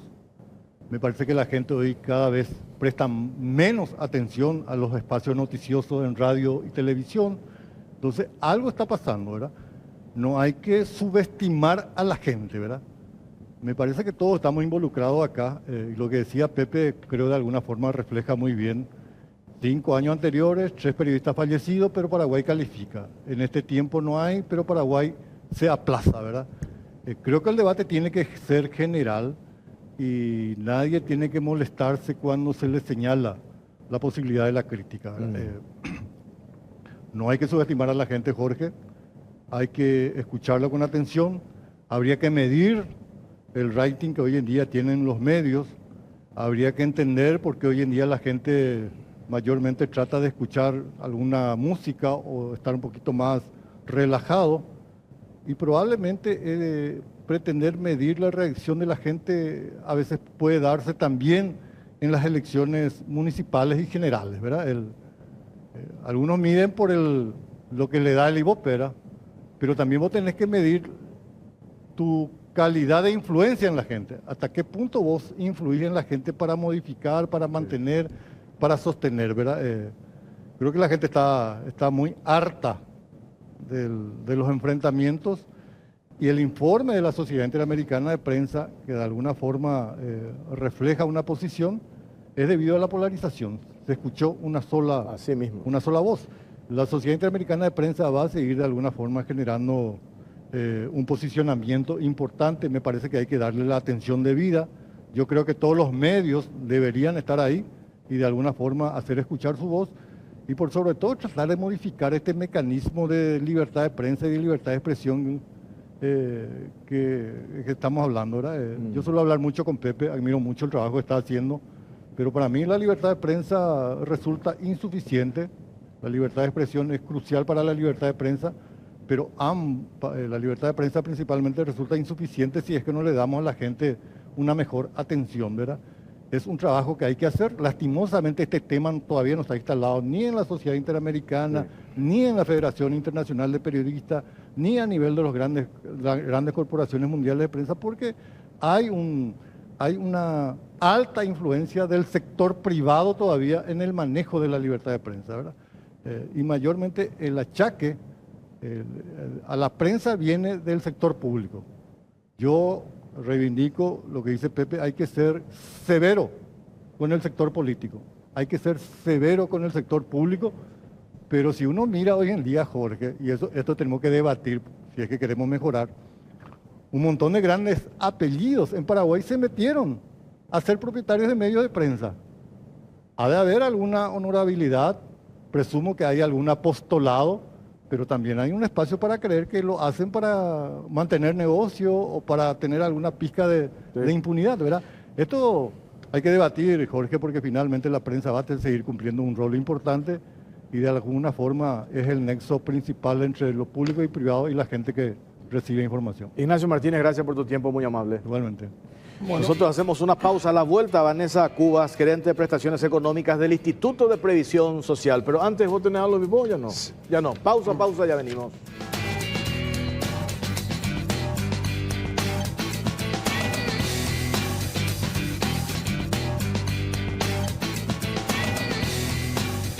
Seguimos en Caro Cruz, estamos por Canal 13, también estamos por Unicanal. Vanessa Cubas, gerente de prestaciones económicas del IPS. ¿Cómo le va? Buenas noches. Muy buenas noches, señor Jorge Torres, señor Eduardo Dios. Un gusto estar aquí. También a mi compañera y a todos los que nos ven desde sus casas, un placer. Bueno, a ver, doctora, ¿cómo encontramos la gerencia de prestaciones? Bueno, la gerencia de prestaciones económicas es una de las misionales del IPS. Sabemos que juntamente con las prestaciones de salud son las dos funciones por las cuales existe el IPS. Hemos encontrado con algunos desafíos interesantes y quiero contarles lo bueno que trabajamos en este año y 2 meses de gestión. Tenemos básicamente 2 frentes para pagar las prestaciones económicas. Una son las jubilaciones y pensiones, que son las prestaciones de largo plazo, y por el otro lado el pago de los subsidios por reposo, que es la prestación de corto plazo. En ambos procesos, en ambos trámites administrativos, hemos logrado mejorar sustancialmente los tiempos de concesión de los beneficios. ¿Mediante qué?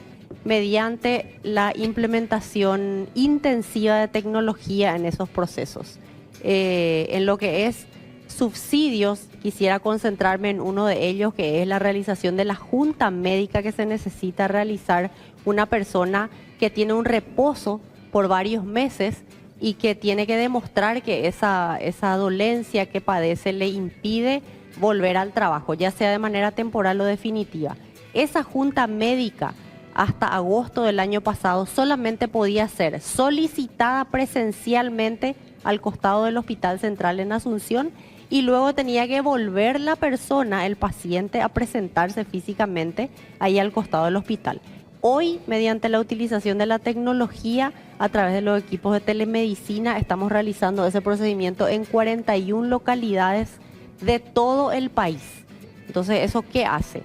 Que hayamos disminuido el costo, el gasto de bolsillo de nuestros asegurados, acercamos la prestación en un lugar mucho más cercano al que vive nuestro asegurado, y también eso hace que utilicemos equipos de telemedicina que ya existían en la institución. Por lo tanto, no significó ningún costo adicional para el IPS.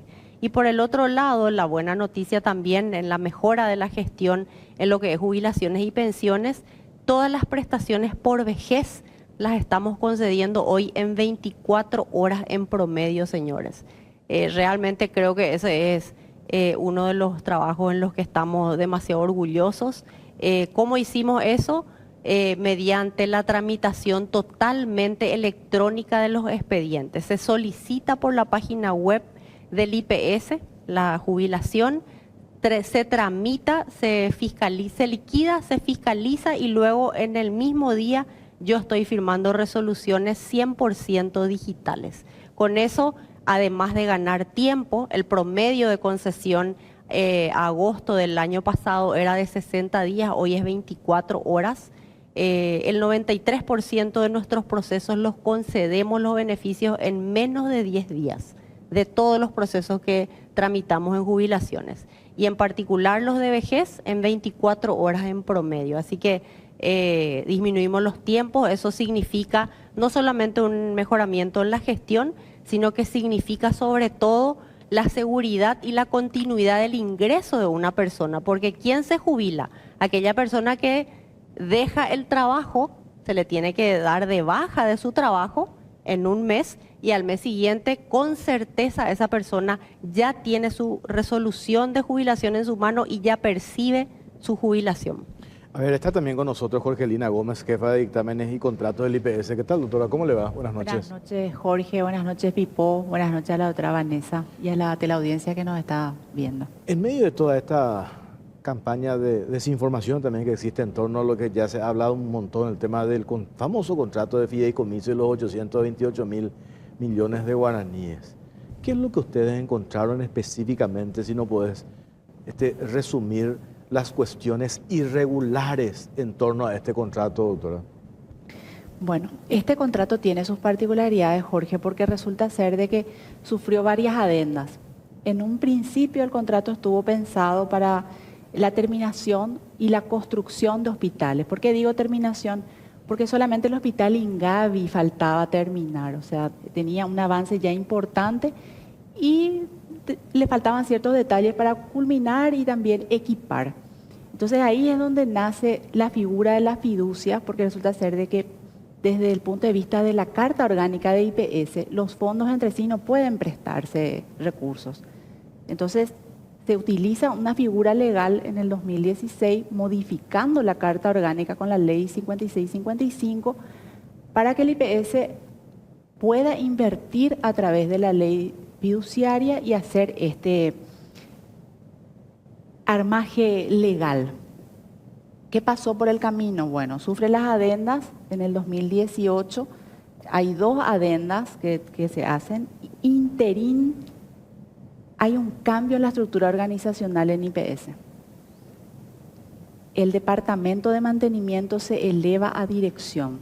Nosotros creemos de que ahí es donde empieza a desmembrarse lo que fue en un primer momento la planificación de la fiducia, porque empiezan a surgir otras obras que en realidad no eran obras nuevas, sino que eran más bien obras de mantenimiento. Y ahí es donde se pierde la trazabilidad de lo que estaba pactado en un primer momento. ¿Por qué? Porque hay una desorganización, una falta de planificación.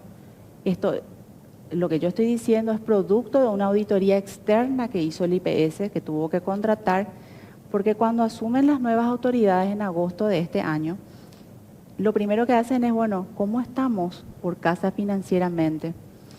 Y el presidente pide unos informes y él, pensando de que todavía se contaba con recursos de la fiducia, quiso impulsar las obras. Y ahí es donde él toma conocimiento de que se había utilizado una parte importante de la fiducia y resulta ser de que no estaba construido, por ejemplo, el hospital hemato-onco. Entonces ahí, por una prudencia administrativa, el Consejo de Administración solicita la realización de una auditoría externa que se lleva a cabo, y producto de esa auditoría externa salen estos hallazgos de fondos que fueron utilizados para construcción de hospitales, obras de mantenimiento, pero no se terminaron. Uno de ellos no se terminó, que es el hospital hemato-oncológico. Sí se logró culminar Ingavi y después las otras obras quedaron paradas. Interim se empieza a revisar lo que se pagó, se encuentra que igual se han certificado obras y que igual se han hecho desembolsos con la fiducia. Entonces no condice lo que fue certificado y pagado versus lo que uno va y hace la verificación in situ, ¿verdad? Toda esa parte técnica, que es ya del área de infraestructura y que, bueno, son los técnicos del área los que después relevan sus informes, pero la auditoría externa desnuda esa realidad. Entonces el presidente tuvo que hacer, también por un mandato, porque resulta ser que al ser funcionarios públicos y tener conocimiento de hechos irregulares, están obligados a hacer la denuncia correspondiente para que sean los organismos de control los encargados de investigar y deslindar las responsabilidades. Hoy nosotros estamos en una situación en donde el Ministerio Público está haciendo su investigación por un lado, está en etapa investigativa, y por otro lado la auditoría interna está trabajando también en recabar la información, porque la información está muy dispersa y hay mucho desorden en la casa. Entonces, ordenar eso y conciliar la parte financiera de lo que se pagó versus las obras que realmente fueron ejecutadas y que podemos decir, sí, se pagó y existe. Estamos en esa maraña y nos está costando bastante internamente conseguir la información y hacer el cruce. Claro. Si no se hubieran hecho esas adendas que son de 2018, ¿de qué época más o menos? Diciembre, entiendo. Exactamente, hay 2 adendas. La última fue en diciembre del 2018. Sin esa adenda, que incluye el y otros, ¿verdad? Que es lo que donde aparece y las otras obras, no se hubiera podido pagar nada que no fuera de esos 4 hospitales. Bueno, ahí hay que hacer una precisión y el otro día la auditora interna en una entrevista que le hacían también decía eso.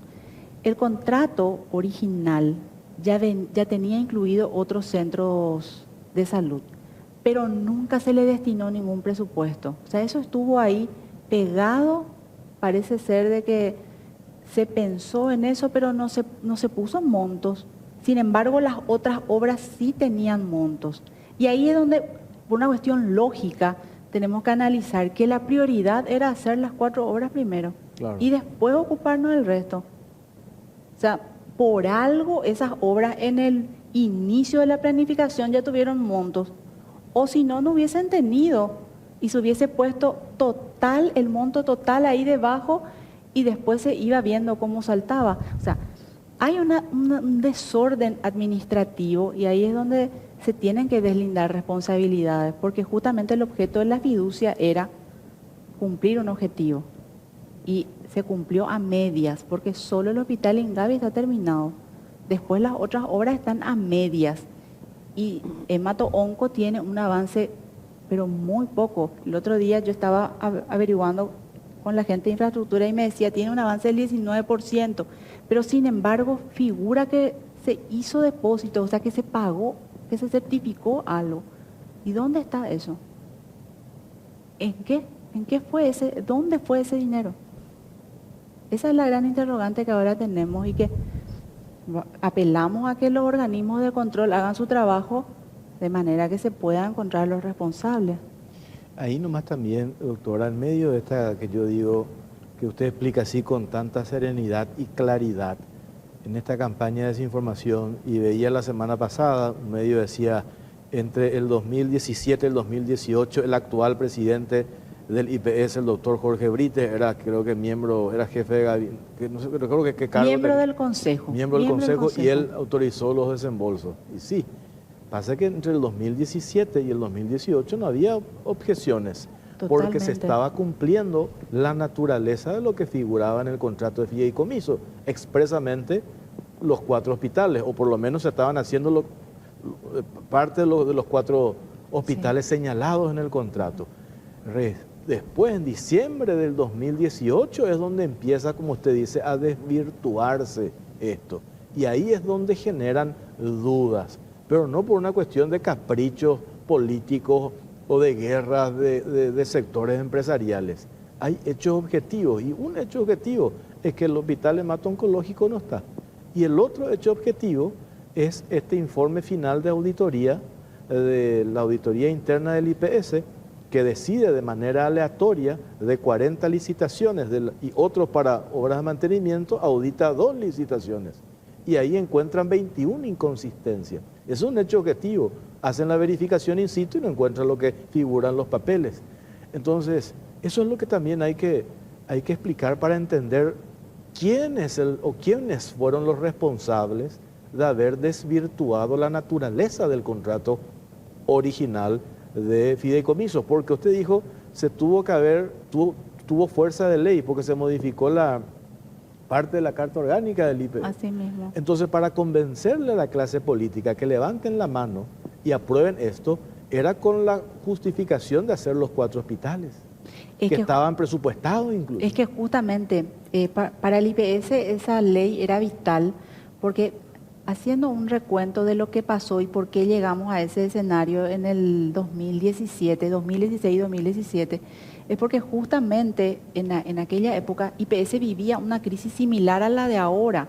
Tenía muchísimas obras que tenían palada inicial y que no habían tenido avances, tenía deuda con proveedores de medicamentos, tenía los mismos problemas que sigue teniendo ahora. Entonces la fiducia representó una oportunidad para que el Fondo de Jubilaciones y Pensiones pueda comprar esos títulos, esos bonos, y a raíz de esa inversión se pueda nutrir al Fondo de Enfermedad y Maternidad para hacer la fiducia.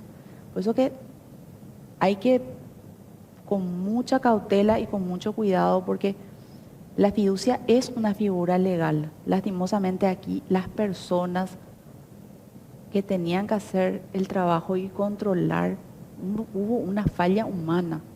Entonces, la fiducia en sí era un mecanismo válido, es un mecanismo válido. Y si hoy día el IPS tuviera que volver a invertir y hacer las construcciones de hospitales, esa herramienta legal le va a permitir hacerlo.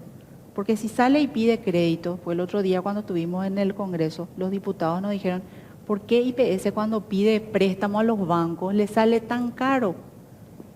Y bueno, la respuesta es que por la Carta Orgánica los fondos entre sí no se pueden prestar. Entonces va a tener que acudir únicamente a un banco y pedir. Y ahí los intereses y todo lo que representa el crédito en sí va a ser más caro, más oneroso. La fiducia lo que hacía, le permitía a través de este mecanismo legal que el Fondo de Jubilaciones y Pensiones financie eso y que después vuelva a recibir el pago de eso, de las recaudaciones en el concepto de aporte obrero patronal que se iba generando en la fiducia. A ver, doctora, hay una, perdón, cortito nomás, Sí. para no olvidarme. La entidad bancaria, en el caso de la fiducia, ¿tiene responsabilidad alguna en la naturaleza del contrato? Por supuesto, justamente la entidad fiduciaria lo que tenía que hacer era velar que el objetivo se esté cumpliendo y de hecho existe una cláusula en el contrato donde establece que el pago se va a realizar con los certificados de obra que tienen que estar debidamente firmados y establece quiénes son los responsables. Habla de la figura del director de infraestructura, habla de la figura del fiscal de obras, después está el gerente administrativo y financiero y luego viene el presidente. Nosotros, en base a lo que hemos encontrado en este momento y también con los informes de auditoría interna y externa, lo que encontramos es que desde el momento en que se eleva a la dirección de mantenimiento, surge como estructura independiente, es donde empieza a haber Ahí. es como que se bifurca y surgen otras obras en paralelo que eran más bien de mantenimiento, porque hay que aclarar de que todos esos centros existían ya, pero no era la naturaleza en Así sí. mismo. Doctora Cubas, el tema justamente de las inversiones. Ustedes tienen hoy un desfasaje, lo habíamos hablado hace un tiempo ya atrás, entre lo que ingresa en concepto de los aportes de los activos y lo que sale en concepto de las jubilaciones que están pagando, de aproximadamente, habíamos calculado, 3 millones y pico de dólares por mes, que tienen que salir necesariamente de las inversiones del fondo jubilatorio. Justamente habla ella de las inversiones en el propio IPS a través de la fiducia y también se habló mucho de las inversiones y el dinero en cuenta corriente que no rinde nada o que rinde muy poco, o las inversiones que rinden muy poco. ¿Hay un estudio de cuánto tendría que rendir esa cartera de inversiones de casi 1.600 millones de dólares tienen ustedes en los bancos promedio para que eso se mantenga en el tiempo y se pueda seguir pagando jubilaciones por largo tiempo y en algún momento inclusive se pueda volcar ese déficit que hay o no se va a poder ya solucionar eso? Ese es uno de los desafíos más importantes que tenemos a mediano y largo plazo, así como Jorgelina comentaba los desafíos y problemas que tenemos hoy, también a cargo de la Gerencia de Prestaciones Económicas justamente está evaluar las propuestas y medidas que tienen que realizarse para recuperar el equilibrio en el Fondo de Jubilaciones y Pensiones, paulatinamente. ¿Cuál es la situación? Resulta que el Fondo de Jubilaciones y Pensiones es el único fondo en el IPS que es un fondo de ahorro. El de salud y el de administración son cuentas de gasto. Todo lo que ingresa en el año se usa, se gasta. Inclusive sabemos que en el Fondo de Enfermedad y Maternidad eso está deficitario desde hace ya varios años por muchos motivos. El Fondo de Jubilaciones y Pensiones, como tiene una reserva o un ahorro de hoy más o menos 2.460 millones de dólares, porque históricamente desde el año 1943 todo lo que ingresaba en aporte obrero patronal alcanzaba para pagar las jubilaciones, había un superávit sobraba un poco y ese superávit se guardaba. Entonces, eso que se fue guardando, ese superávit nos permitió tener ese ahorro tan importante que tenemos hoy. Además de ese superávit, ese ahorro, esa renta que se juntó, se coloca en el sistema financiero porque la Carta Orgánica exige de manera imperativa que ese ahorro debe generar una rentabilidad al menos superior a la tasa actuarial sobre la inflación. La tasa actuarial que fue fijada por resolución de Consejo es del 2%. Entonces la rentabilidad mínima que debe rendir nuestro ahorro es del 2% sobre la inflación. Esa es un imperativo, como dije, y las autoridades, los ordenadores de gasto de la institución, en el manejo de ese ahorro, tienen que colocar esos recursos porque de lo contrario se configuraría una cuestión penal. Eso por un lado. Por el otro lado, desde el año 2020 ya no existe ese superávit, ya no sobra. De lo que ingresan aporte obrero patronal para el Fondo de Jubilaciones, ingresa aproximadamente 49 millones de dólares y egresa mensualmente para pagarle a nuestros 81.520 jubilados aproximadamente 52 millones de dólares. Eso quiere decir que nos faltan más o menos esos 3 millones de dólares por mes. ¿De dónde sale el dinero para completar eso que falta mes a mes desde el año 2020? De la renta de la reserva. ¿Qué es la renta de la reserva? Los intereses que nos pagan los bancos y el sistema financiero por usar nuestro dinero, por tenerlo colocado. El año pasado usamos el 28% de la renta de la reserva. Este año está previsto que se utilicen más o menos 17 a 18% de la renta de las reservas. Sin embargo, quiero adelantarles como una primicia que en esta semana hemos elevado una nota a nuestros superiores informando que como resultado de las gestiones administrativas, tanto en la Dirección de Riesgo Laboral como en la Dirección de Jubilaciones que están a mi cargo, hemos generado un ahorro de lo que estaba previsto, presupuestado para gastar en riesgo laboral alrededor de $1 millón, 6.000 millones de guaraníes que no se va a gastar. ¿Por qué? Porque allí para el pago de los subsidios por reposo hemos implementado la tecnología, controles y fiscalizaciones que nos han permitido bajar el promedio de los días de reposo que se pagaban.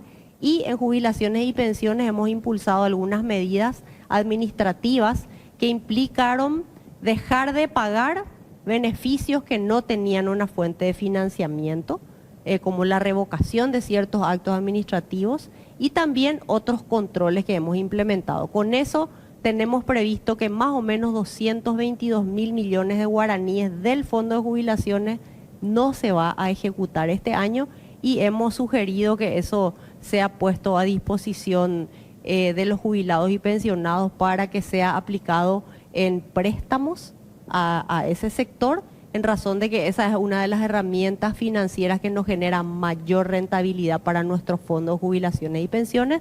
Esa propuesta, esa sugerencia y ese informe lo hemos entregado al presidente y el presidente está evaluando ponerlo también a consideración del Consejo de Administración. Hay una Vamos a pregunta. una pausa, Vivo, cortita. Bueno, ok. Pausa cortita y venimos enseguidita. Bueno, con Basa Hogar por fin vas a poder decir, esta es mi casa, hace todo lo que quieras sin pedir permiso a nadie, cama del tamaño que quieras, una pieza exclusiva para tus perritos o gatitos. Es mi casa con Basa. Solicita tu préstamo con tasas del 7,9% de interés anual y un plazo de hasta 27 años. Contacta al 021-618-7070. Con Basa es mi casa. Basa, cuando quieras estamos. Con Bristol, lleva tu aire split con instalación gratuita. Vas a encontrar las mejores marcas del país, Carrier, Midea, Confi, con garantía de hasta 3 años y en cuotas desde 199.000 guaraníes. Pedí tu split hoy mismo sin entrega inicial. Además participas de la promo 3.000 millones de premios. Acordate que este 31 de octubre podés ganar una fabulosa Volkswagen Taos 0 kilómetros. Bristol, la mejor casa de electrodomésticos del país.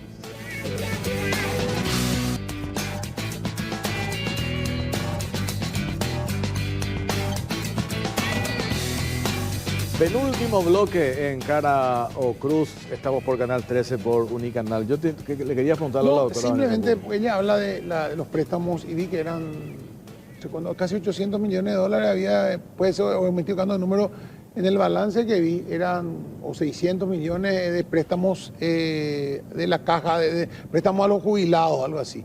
Y habló la doctora de que era lo más rentable que tenían, ¿verdad? Obviamente tienen la seguridad de que van a cobrar porque el jubilado le descuentan de ahí. Ahora, en el caso de los activos y cotizantes que tienen ya años de antigüedad, ¿no se puede buscar tan una figura en que ellos puedan acceder a esas líneas de crédito y también generar un ingreso mayor al instituto, o es muy complicado eso? Es convertirse en un banco y ya es una... o no se pensó nunca. Ese fue un proyecto que hace muchos años atrás ya se había evaluado. Entiendo que es una posibilidad muy importante, sobre todo para aquellas personas que están cercanas ya a jubilarse, y desde luego que puede ser analizado en el ámbito de la Dirección de Inversiones y la Gerencia Administrativa y Financiera. Es una herramienta. Nosotros tenemos una rentabilidad promedio entre guaraníes y dólares del 7% en las colocaciones que hacemos en el sistema financiero a un plazo de 5 años. Sin embargo, la rentabilidad que tiene el Fondo de Jubilaciones y Pensiones en préstamos a jubilados y pensionados está en promedio en 14%, ¿verdad? Entonces es evidente la diferencia que hay en la rentabilidad que genera, y también en el caso de los jubilados y los funcionarios, la seguridad, porque nosotros cobramos en la fuente o retenemos en la fuente el importe de las cuotas, ¿verdad? Entonces es una manera interesante de aplicar, de colocar nuestras inversiones. Y bueno, ahí lo que quisiera decir también es que el desafío que hemos asumido al frente de la Gerencia de Prestaciones Económicas bajo el liderazgo del doctor Jorge Brites fue también no solamente trabajar en el mejoramiento de la gestión administrativa para brindar de manera oportuna las prestaciones económicas que le tenemos que pagar a nuestros jubilados y pensionados, sino también trabajar en la línea de preservar la sostenibilidad del Fondo de Jubilaciones y Pensiones. ¿Qué quiere decir eso? Recuperar paulatinamente ese equilibrio que se ha perdido entre lo que ingresa y lo que egresa, y también alejar el horizonte actuarial, dicen los técnicos, ¿verdad? ¿Qué quiere decir eso? Lograr que el agotamiento o el uso tanto de la renta como de la propia reserva se aleje lo más posible en el tiempo. Entonces, en esa línea hemos trabajado y presentado también al Consejo de Administración varias propuestas de leyes, de las cuales han sido aprobadas en abril de este año, 4 de ellas que se encuentran hoy en el seno del Ministerio de Economía siendo evaluados los aspectos técnicos para luego seguramente elevarlos al Congreso. A ver, doctora Jorgelina Sí. Gómez, ¿qué es lo que falta para cerrar esta historia? Ya sé que en febrero se hizo la denuncia de este año, la Fiscalía, el tema fideicomiso, digo, está el fiscal Néstor Coronel que tiene la investigación. ¿Hay una diligencia más que ustedes desde el IPS tienen que hacer para aportarle a la Fiscalía, o ya no, o no Sí. existe más nada? Sí, hay varias. De hecho que el Ministerio Público tropieza con el mismo problema que nosotros tenemos internamente, que es encontrar la información.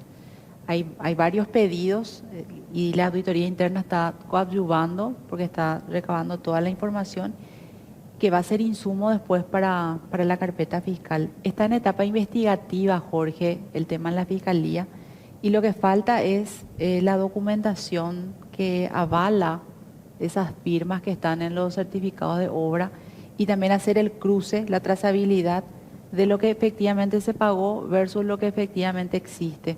Entonces es un trabajo titánico que está haciendo la auditoría interna, y entiendo de que es el insumo que después va a utilizar el Ministerio Público. Entonces están trabajando conjuntamente.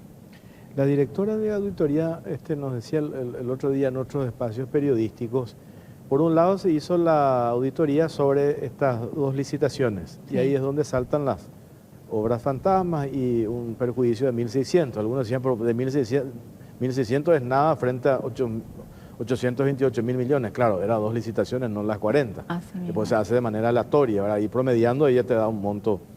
Pero también van a auditar la parte contractual. ¿No? También. ¿Y qué es lo que se busca con eso? Determinar en qué momento se desvirtúa la naturaleza de este contrato. Así mismo, y deslindar las responsabilidades, porque resulta ser de que al hacer la distribución del dinero de la fiducia, terminó yéndose a las otras obras que estaban en el inciso D y se olvidaron de las otras 4, Claro. que eran prioritarias. Las otras 4 eran emblemáticas. Solamente una se terminó, que fue Ingavi. Encima hay obras que aparte que se hicieron, pero que no se pagaron. O sea, se certificaron, no se también. pagaron y ahora están reclamando el pago urgente y no También. hay fondo para pagar. Así mismo. Y encima con los intereses y compañía, la deuda original está trepando a casi al doble. Así mismo. Empresas constructoras que están pidiendo que se les pague y la plata ya no está, Sí. porque se gastó en otra cosa.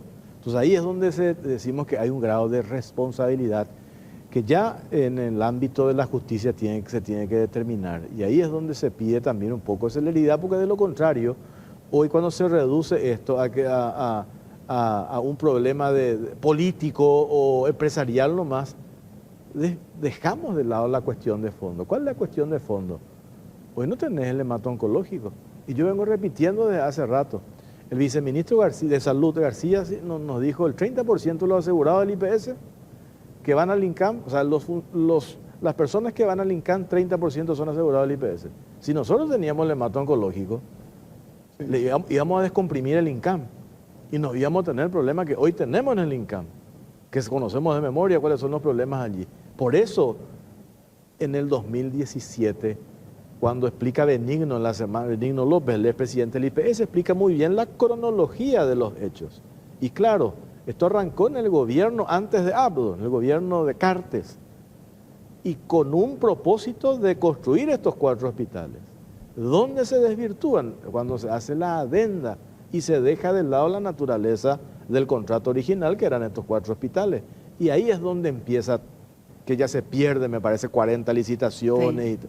Ahí es donde se pierde y es importantísimo que la Fiscalía haga su trabajo en este sentido para evitar, no sé, porque tiene que haber responsables por este hecho, doctora.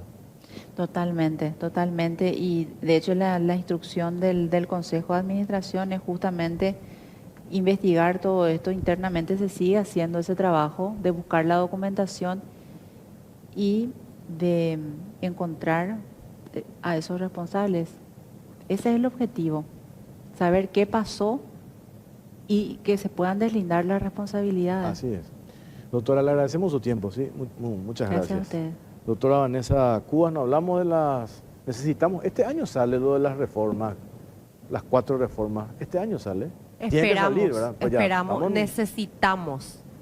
4 de las reformas que se presentaron tienen como objetivo la de extensión del periodo de referencia, reflejar el esfuerzo contributivo de las personas y con ello también hacer que el trabajador sea un aliado del sistema porque va a estar interesado en declarar su salario real porque sabe que se le va a jubilar considerando los 10 últimos años. Busca fortalecer el Fondo de Jubilaciones y Pensiones. El 2,5 de aporte patronal adicional que realizan, como su nombre lo dice, los patrones, busca dejar de transferir esos recursos que orillan los 100 millones de dólares por año para que entre a fortalecer el Fondo de Enfermedad y Maternidad. Un tercer elemento que es una reingeniería interna para que el 1,5 de recursos que recibimos que va para el Fondo de Administración, 0,5 vaya también a reforzar al Fondo de Enfermedad y Maternidad, con lo cual el Fondo de Administración quedará con un 1% de los ingresos. Y finalmente, incluir al IPS en un listado que tiene la Escribanía Mayor de Gobierno para que cientos de inmuebles que tenemos que no podemos nombrarlos o titularlos a nombre de la institución pasen a estar a nombre del IPS y por tanto estén registrados contablemente como parte de la reserva del Fondo de Jubilaciones y Pensiones. No queremos cambiar, no proponemos cambiar la edad en la que se jubila, no proponemos aportar más, solamente reforzar nuestro fondo, lo necesitamos para poder prestar un mejor servicio Y a la eso ciudadanía. ojalá salga este año. Está en el seno del Sí. Ministerio de Economía, Gracias, esperamos doctora. que vaya. Gracias, doctora. Un gusto, muchas Hacemos gracias. la última pausa, ya venimos.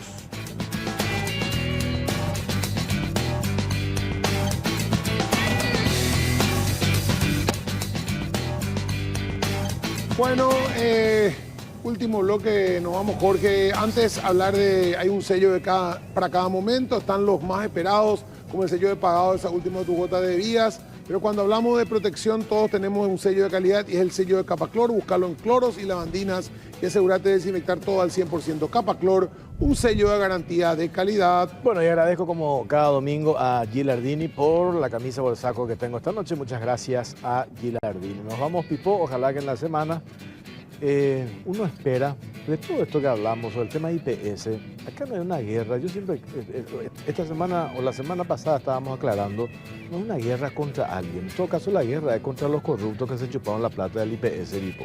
Es una defensa que debemos hacer todos los que somos asegurados de IPS y los Claro. jubilados de IPS, lo que tenemos, lo que creemos que merecemos jubilarnos dignamente y tener un servicio médico digno y no que nos sigan robando. Y la Fiscalía tiene todos los elementos para hacer su trabajo. Tiene todos los elementos para caer responsable. Inclusive presupuestario, Jorge, en el presupuesto que viene ya está contemplado el aumento que pidieron, así que ya no hay excusas. Nos vamos, nos reencontramos el próximo domingo. Buenas noches.